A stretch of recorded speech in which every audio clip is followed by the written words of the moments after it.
Aujourd'hui pour une nouvelle analyse d'action, l'action Air Liquide aujourd'hui. Avant tout, je vais vous demander dès le début de la vidéo, comme ça ce sera fait, vraiment de réagir en commentaire si vous êtes actionnaire d'Air Liquide, si c'est une action que vous avez en ligne de mire aussi. Et dites-moi aussi quel est votre broker, sur quelle plateforme vous tradez, parce que moi je trade sur Saxo Bank, Saxo Trader, et je trouve qu'elle elle est pas assez connue. Donc si vous êtes à la recherche d'un broker, je pourrais peut-être vous la présenter, ça serait intéressant. Mais n'hésitez donc pas à liker la vidéo et à vous abonner à la chaîne pour les nouvelles analyses d'actions, et proposer aussi des actions à analyser, parce que je pense faire une analyse par jour environ, et toujours donc selon la méthode des fondamentaux, la méthode de Warren Buffett et Benjamin Graham dans le livre L'investisseur intelligent. Alors commençons l'action Air Liquide. Vous voyez qu'aujourd'hui, alors nous sommes le vendredi 17 avril 2020 à 14h16.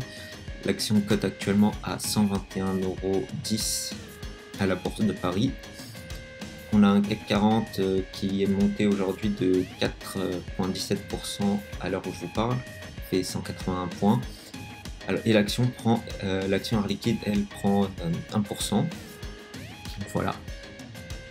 On va passer directement à l'analyse du coup fondamentale hier en calcul des ratios, etc. Alors, le site Bloomberg, 121,10 € en cotation. D'après Bloomberg, l'action aurait un PER de 26,78, donc c'est 6 points au-dessus du ratio conseillé par Benjamin Graham, puisqu'il conseille de rester vraiment autour des 20, mais c'est pas catastrophique. 26, c'est un ratio qui pour moi est acceptable, même si s'il était plus proche des 20, il serait encore mieux. Oui, ça je vais vous en parler après. Air Liquide. Alors Air Liquide, toujours les documents officiels que vous trouvez sur le site de Air Liquide. Vous pouvez voir ici, donc entre le 1er octobre et le 31 décembre 2019, 86 983 options ont été levées, portant ainsi le capital en circulation au 31 décembre 2019 à 2 milliards 602 080 327 € répartis en 473 105 514 actions. C'est vraiment ça qui est important. Donc ce chiffre-là, on va le prendre. Je l'avais déjà pris avant en préparation de la vidéo. Alors par contre, je tenais à dire, donc c'est à part, mais j'ai eu beaucoup plus de facilité quand même à trouver l'information sur le nombre d'actions en circulation sur le site de Total. Alors je sais pas pourquoi, bon j'ai fini par le trouver là juste avant de démarrer la vidéo, tant mieux, parce que je voulais pas me baser sur le nombre d'actions données par Bloomberg ou par Boursorama ou quoi, parce que c'est vraiment une information importante, et c'est ce que conseille d'ailleurs le livre dans L'investisseur intelligent. Il dit maintenant, à l'heure d'aujourd'hui, même avec tous les moyens informatiques, toutes les données qu'on a à notre disposition, il faut quand même qu'on fasse le travail par nous-mêmes, parce que par exemple le ratio moi que je vais vous donner, le PER et tout, vous le trouvez sur Boursorama, sur Bloomberg, etc. C'est une donnée qui est assez facile à trouver. Maintenant, le ratio que moi je vais calculer, qui est dans le livre, ça moi je l'ai pas trouvé nulle part. Donc c'est pour ça qu'il faut vraiment faire le boulot nous-mêmes. Donc sur le site Total, j'ai trouvé les documents beaucoup plus facilement. Ici, j'ai un peu plus eu de mal. Alors c'est peut-être aussi parce que Air Liquide est une société, je pense que vous le savez, excusez-moi, qui donne beaucoup d'actions gratuites en fait à ses actionnaires. Ça, c'est aussi un gros avantage de cette société. C'est pour ça aussi que j'aime bien cette société.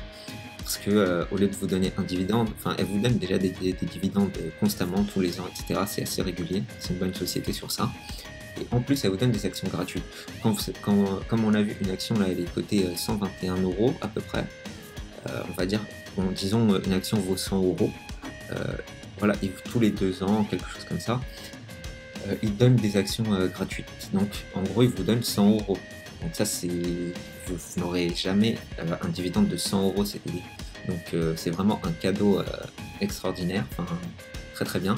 Bon, par contre, tous les ans, ça change, les conditions, elles sont votées par l'Assemblée Générale, donc ça change. Vous voyez là, par exemple, il fallait avoir 10 actions depuis peut-être 2 ans, quelque chose comme ça, et on vous en donnait une gratuite. Voilà, une pour 10. Enfin, donc, en tout cas, à l'heure actuelle, donc au 31 décembre 2019, c'est les chiffres sur lesquels on peut se baser. Il y a 473 millions 105 514 actions. Maintenant, quand on regarde l'état financier, donc le bilan comptable de Air Liquide, vous pouvez voir qu'au 31 décembre 2019, toujours, les actifs non courants, leur total il s'élevait à 37 699,1, mais en millions d'euros. Donc 37 699, donc 37 700 millions d'euros, on va dire. Le passif non courant, total des passifs non courants, 31 décembre 2019, on a 17 535,5 millions d'euros, bien sûr. Donc, comme hier, pour ceux qui n'ont pas vu, j'ai proposé l'analyse de l'action totale. Hier, alors comme hier, on fait le même calcul, on soustrait le total des passifs non courants au total des actifs non courants, et on divise par le nombre d'actions pour avoir en fait la valeur de chaque action réellement en termes d'actifs de la société. Alors là, je peux vous dire qu'on a pris un résultat de 42,619. Donc, pour chaque action, vous allez avoir en valeur réelle des actifs de la société, vous allez avoir 42,61 centimes. Donc, une action de Air Liquide vous rapporte en net, elle vaut 42,61 centimes. Alors, vous pouvez voir que voilà, l'action est très très chère, puisque elle est à 120 €, on va dire, pour simplifier, parce que voilà, là c'est en live, on va dire 120. Donc 42 pour 120, il y a 60, 80, 60, 78. Ouais, 60. Ouais, voilà, il y a à peu près 78 € de payer en plus. Alors par contre, hier, dans l'analyse de l'action totale, je me suis mal fait comprendre en réécoutant. Il ne faut pas acheter, le conseil de Benjamin Graham dans le livre, c'est pas d'acheter un tiers en dessous. Donc, je vous avais dit que pour Total, chaque part valait 40 €, donc moins un tiers, c'était moins 13, il fallait acheter à 27. En fait, c'est pas vraiment ça. J'ai été relire le passage, etc. Il faut pas, en tout cas, que ça dépasse d'un tiers. Donc là, pour Air Liquide, j'ai tracé sur ProRealTime. Pour Air Liquide, on a une action, je vais vous le remettre en mensuel. Attendez. Voilà. Le cours en mensuel. Donc en mensuel, excusez-moi. En mensuel, on a le cours actuel, là j'ai mis, il était à peu près à 100, j'ai mis à 121 et quelques, ça c'est le, voilà, 121,15, parce que quand j'ai préparé la vidéo c'était ce cours là. Donc là vous avez le cours actuel, ici vous avez le ratio de prix où il faudrait acheter, donc 42,619. Voilà, vous pouvez voir qu'il y a un très très grand écart, et ensuite plus le tiers de surprime que Benjamin Graham accepte, parce que voilà, quand c'est des très bonnes sociétés, comme c'est le cas d'Air Liquide, il faut qu'on soit prêt quand même à payer une surprime pour payer voilà, quoi, le fait que ce soit vraiment une bonne société, une belle société. Et donc, voilà, j'ai calculé pour vous, donc 42 divisé par 3 plus 42, ça fait 56,82. Donc en fait, il faudrait au maximum arriver à toucher l'action à 56,82. À l'heure actuelle, elle est à 120. Donc, je vais vous calculer ça. Il faudra qu'elle perde combien? 120 moins 56, je vais faire en grosso modo. Alors, 120 moins 56, il faudra qu'elle perde 64 €, ce qui est énorme. On va mesurer en pourcentage. Vous pouvez voir que là, à l'heure actuelle, il y a...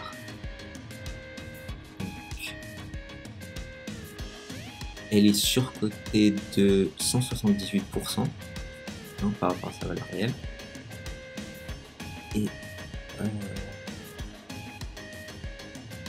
par rapport au prix qu'on pourrait acheter, elle est supérieure de donc à peu près 107% quand même. Alors, pour être très honnête, pour conclure la vidéo, moi j'ai Air Liquide en portefeuille, je l'ai, j'hésite du coup à la vendre. Malgré que ce soit une action que j'aime beaucoup, c'est une société que j'aime beaucoup et dans laquelle je crois. Voilà, en fait, c'est tout ce que le livre déconseille, de rester sur ses croyances, etc. Le livre, il dit qu'il faut vraiment se baser que sur, voilà, les chiffres, les chiffres, les chiffres. Il ne faut pas se laisser influencer. Donc moi, j'ai été influencé. Maintenant, à relire le livre et à vraiment essayer d'adopter le mental de l'investisseur intelligent. Voilà, moi je pense la vendre et attendre une chute. Alors le problème c'est que elle est à l'inverse de Total, c'est une action qui est aussi sur la santé. C'est elle notamment qui fait l'oxygène, qui fait des respirateurs et tout ce qui est matériel pour garder au domicile. Donc c'est une action qui tourne actuellement très bien. Donc est-ce qu'elle va chuter? Ça voilà, j'y crois moins que pour Total. Donc si vous voulez passer à l'achat, je peux pas vous le déconseiller parce que moi je l'aime, mais voilà, je pense la vendre, très certainement la vendre, faire peut-être une petite plus-value et la vendre et vraiment me rattacher au livre et au livre. Parce que voilà, ça c'est la petite info que je vous avais pas donnée. C'est aussi sur le site d'Air Liquide, donc ça c'est vraiment sûr à 100%. Bon, d'ailleurs, vous pouvez voir, hein, en estimation pour 2020, le PER devrait baisser, donc c'est encore une incitation à l'acheter, elle s'approche vraiment du PER de 20, petit à petit, le PER idéal selon la méthode de Warren Buffett. Par contre, il y a toujours ce ratio de la valeur nette qui est très très supérieur à ce qu'il faudrait, donc elle est un peu chère comme action. Voilà, le 24 avril, donc très rapidement, hein, ça va être dans moins de 10 jours. Dans moins de 10 jours, il y a les chiffres d'affaires du premier trimestre. Alors s'ils sont mauvais, il y aura une baisse, hein, il y aura forcément une chute du cours. Maintenant, est-ce qu'ils seront mauvais? J'y crois pas trop, étant donné justement que c'est une action qui est sur la santé. Donc moi je pense qu'ils ont fait un bon premier semestre, mais ce sera à confirmer. Je reviendrai vers vous, je pense fin avril, parce qu'il y aura les chiffres d'affaires de Total, de Air Liquide et sûrement d'autres sociétés. Donc je pense que à la fin avril, je ferai une vidéo sur tous les chiffres d'affaires un peu des grosses sociétés CAC 40, de leur premier semestre, voir qui pâtit le plus ou pas de la crise du coronavirus. Voilà, ok. En attendant, je vous souhaite une bonne journée. Et encore une fois, n'hésitez pas à liker et à vous abonner à la chaîne, à mettre en commentaire toute observation sur la vidéo, des propositions d'actions à analyser, et qu'est-ce que vous pensez du coup de Air Liquide? Est-ce qu'il faudrait que je vende? Est-ce qu'il faudrait pas que je vende? Est-ce que vous allez vous positionner dessus ou pas? Voilà, dites-moi ce que vous pensez. Moi je vous dis à demain pour une nouvelle vidéo.